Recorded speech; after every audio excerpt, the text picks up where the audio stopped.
Since 2022, I've wanted to get into the Trails series. While not knowing exactly what they were, I was drawn in by the promise of long, interconnected stories. And so nearly 2 years later, in January of 2024, I started Trails in the Sky first chapter. I knew it was really long, around 40 hours, but that didn't really deter me. I finished the prologue not long after, and after about 7 hours, I completely forgot I had started the game. And so months passed with me seeing it still downloaded in my Steam library every single day, and thinking, man, I should really get back to playing that. Don't get me wrong, I did enjoy the game, but the opening 7 hours didn't have anything interesting enough to really grab me. And why sink 40 hours into something that's just okay after 7 hours when I can go and play something that's almost guaranteed to give me a great time? I find that this is what really puts people off the Trails series, is how slow the first game is. And I don't mean that in a bad way. Looking back now, damn, I really want to go back and play it again, because everything after is just gut punch after gut punch. But there's just so much fluff in the first chapter. It's not important, it is important, but like, you know, it can get really boring when for hours you're just doing things that don't really feel important. But through all of this, over the course of the game, you do grow close to all of the characters.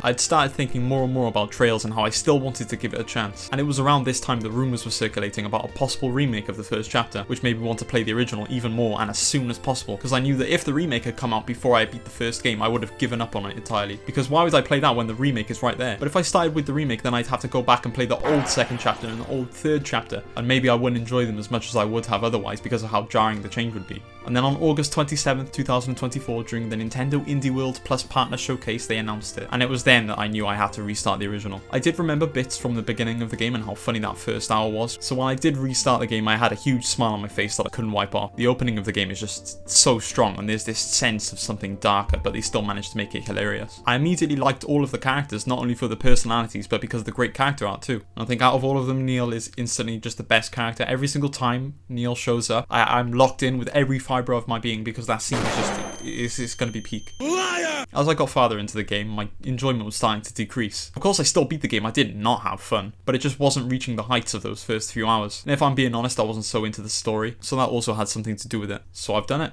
I beat the game. Was it all that? Not really. I can see why you'd love these games, but me personally, not so much. Now to relax and watch the final cutscene. Well, shit.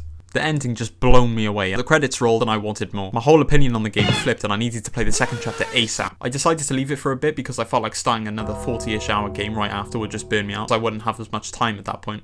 Until Christmas came. Also didn't help that my PC busted in October, so... The day I saw the video of your Christmas tree, it changed my mindset. I bought the game on Christmas Day and began playing instantly the morning after. I didn't really know what to expect. Joshua was missing and this would be finding him and learning more about his backstory, right? Throughout this game you go on a journey, and I did too. I strongly relate to some aspects of Joshua's story, and it really made me think and realise some things while playing. It felt like the game was speaking directly to me with some of the stuff that happened, and gave answers to certain things I'd been thinking about for a long while. It also reassured me of certain things that I really needed to hear, especially around that time. From the moment I started playing this game I was hooked. I even ended up beating it in 9 days, but not the final boss because he was hard as hell, so I gave up after a while and just watched the final cutscene on YouTube. The gameplay had this perfect challenge to it throughout the game, except for the final boss obviously. And it wasn't just Joshua's story that captured me, it was also the larger plot with Ouroboros, which were cool as hell. Throughout the entire game it felt like I was having a battle with my eyes, trying not to burst into tears with some of the stuff like that happened, like come on.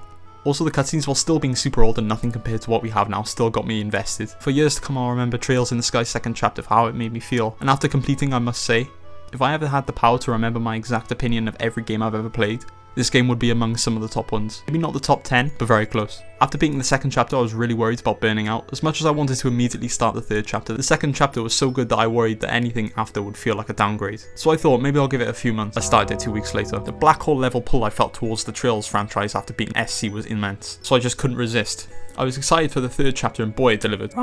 Round of applause for Onion Boy. And the third chapter was great, but like half of the game was the actual story and dungeon crawl, if you call it that, while the rest of it was all optional extras. The sun/moon/star doors were super cool. Also I did them all, which is unusual compared to how I played FC and SC, dodging every side quest. But these bridged the gap between SC and the third chapter, showing what all the characters were up to before they got teleported into Kevin's mind palace, with some others being insane lore dumps about the world, and others being minigames like shooting what's-his-name with the Sky Bandits and even gambling. Which, interesting thing, some of the future Trails games are rated 18 over here because of the gambling elements. Honestly, the doors were so good that I think they should have been forced on you, and some of them were super important to some characters, although I will say 2 or 3 of them had me nearly falling asleep from boredom. The dungeon crawl aspect of the game was probably what I least liked, but I still liked it. Having every character at your disposal at any time was really cool, assuming you've unlocked them. And the end part where everyone comes together was great too. And Onion's story was great too, so hopefully more of him in the future. Playing the 3rd chapter really cemented my love for Trails. I decided to take a break before starting Trails from zero, and while I've now finished it as of writing, that break was needed. After going 2 months with no Trails hit, after how great these games were, I can confidently say that I'm here for the long haul, and I will try my best to get caught up with these games. When the 1st chapter remake releases, of course I'll be playing that. Not long ago, Trails Horizon was announced to be releasing fall of this year, marking the day the West is up to date with Trails, which is really cool. I feel like I'm never going to run out of Trails games to play, so I'm glad I started playing these now.